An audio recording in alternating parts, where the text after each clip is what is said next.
Go, go, go, let's get it. I'm a trapping fanatic, that shit automatic, so I cannot turn it on or off. Bitches all on my dick, then she hop on my dick, I'm like, why you keep hopping on and off? Yo, bitch all on my dick, she be doing the most. I tell her, oh, bitch, you so extra. And my gun up on me, but not run up on me. Niggas, they wanna fight, they some wrestlers. JINPACHI Ego, a world-renowned footballer, was seen playing in a match against his rival. This was an impactful match in the World Cup, as Ego played for Japan, and Noel Noah was seen playing for France. Each team would be going back and forth, but Noel Noah would take the lead. Ego stood no chance, as his team just couldn't compete, and he had no supporting cast at all. So after this match is where he went to the woman that he was with, deciding to now disappear from football completely.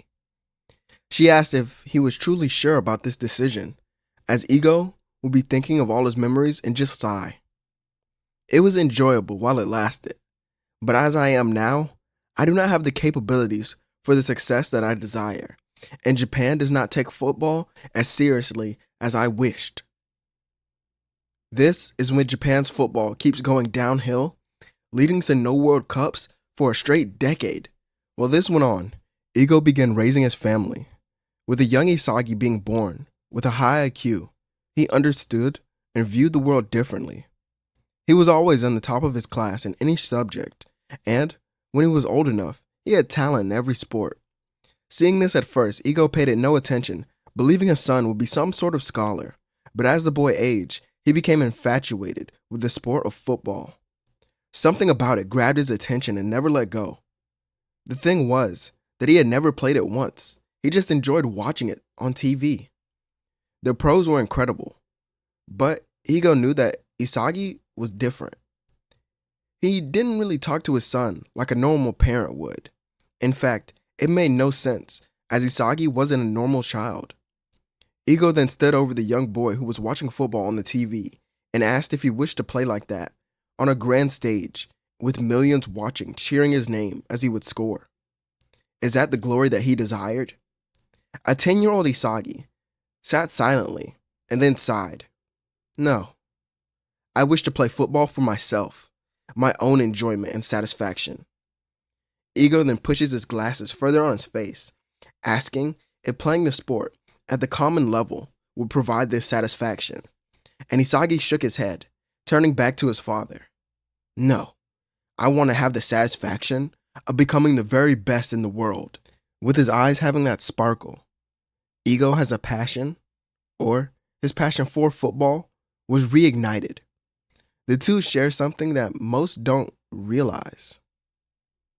That weekend, Isagi and Ego are seen at the training field, with Ego introducing him to another man.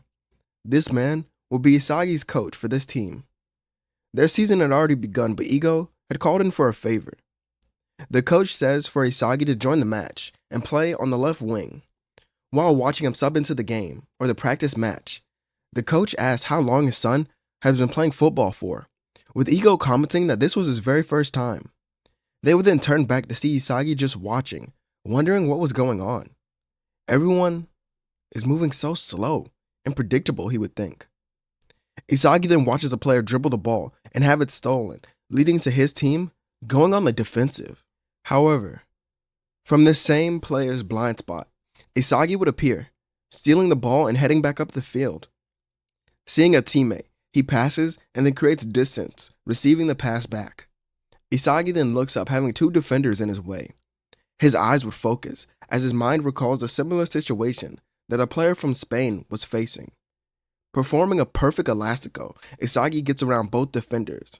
Now, just the keeper stood in his way. But how could he score? What would I do? What should I do? Should I shoot it into the corners? Well, I guess it should go something like this. Isagi pulls his leg back and rips a shot into the net. He leaves his coach starstruck, with his father noting his great talent. He's gifted with a photographic memory and an enhanced perception of the world. Isagi understands people and their actions differently than anyone else.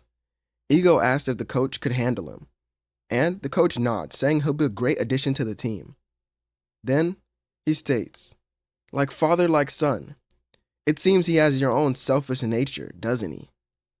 Well, I can't help it if he wishes to win more than anyone else, can I?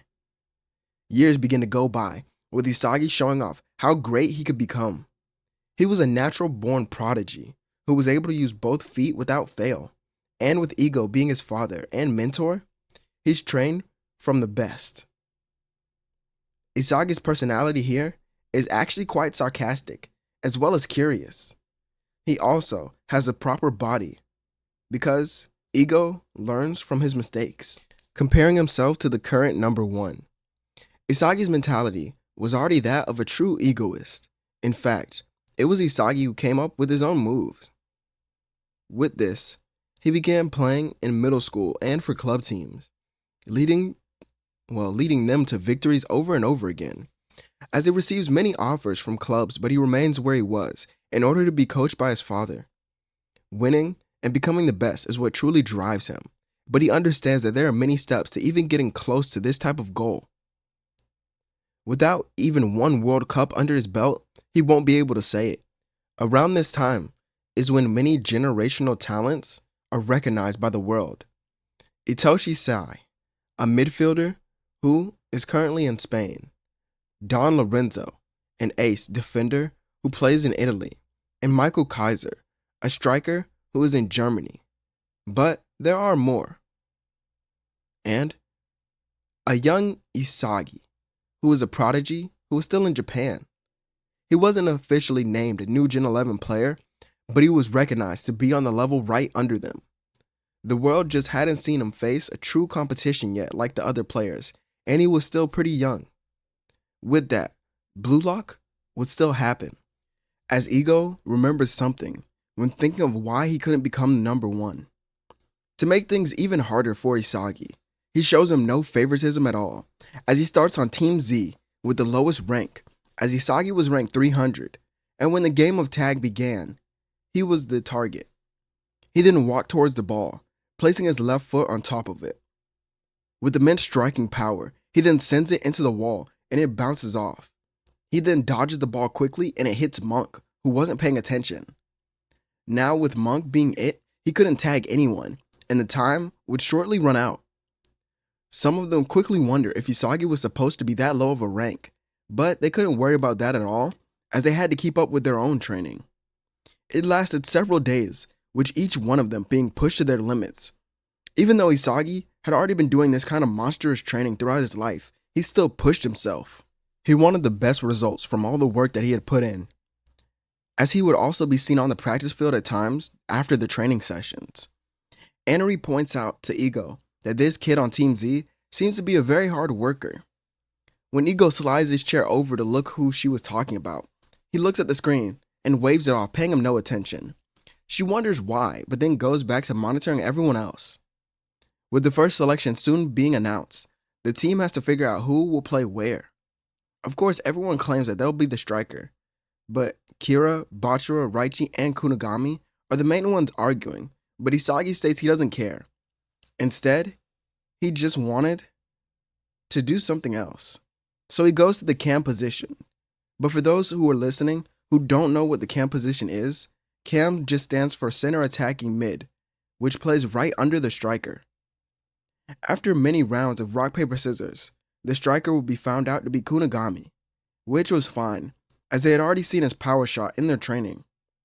The first team that they would face off against was Team X, as no one knew what to expect from this team, but from the jump, Isagi could tell that their players were explosive. Looking at their muscles and how they seemed so relaxed, they were planning a surprise attack, which was fine with him. He only closed his eyes, thinking of an English defender who he had studied. The game begins, with everyone getting crowded in the middle, but Baru being the one to come out with the ball. However, as he seemed to get closer and closer to goal, it was stolen by Isagi. What the heck? Where did this runt come from? I didn't even see him. Isagi looks ahead dribbling without even worrying about the king, who was speeding up right behind him. As Baru got closer to Isagi, he then stopped, performing a step over that went through his legs and then spun around Baru. This caused the king's head to twist and turn before he then falls to the ground. Isagi would look up, seeing where he was, and the distance between himself and the goal. After running up just a little bit more, he was a little further out than the goal box line, but he takes the shot anyway, slamming it into the back of the net, making Team Z go up by 1. With the realization that Isagi might be a really good player, Team Z gets a boost in confidence. But then they realize that Isagi is good. That doesn't mean they'll play good. As in the next play, because Isagi isn't defending Baru, he scores his own goal. But this causes Isagi to instantly realize something, so he goes over asking Raichi to do a favor for him. He wants him to man-mark Baru, but the striker argues with him. Isagi then says to Raichi that he has the best chance as Baru. Well, once he understands how he plays, he'll be able to defend him well. Raichi scoffs, and Kira, who overheard this conversation, is shocked. He understands all of this from just the first 2 goals that were scored? Who are you really, Isagi? The screen then pans over to Isagi, who stood tall, with a unique pattern in his eyes, still analyzing the match. Just what could these mysterious eyes be? And why does Ego choose to act as if Isagi doesn't exist? And what will the king do when facing off against such a threat as Isagi? All of this and more will be in the next part of this series. My name is Zero, and I'll see you all on the next one.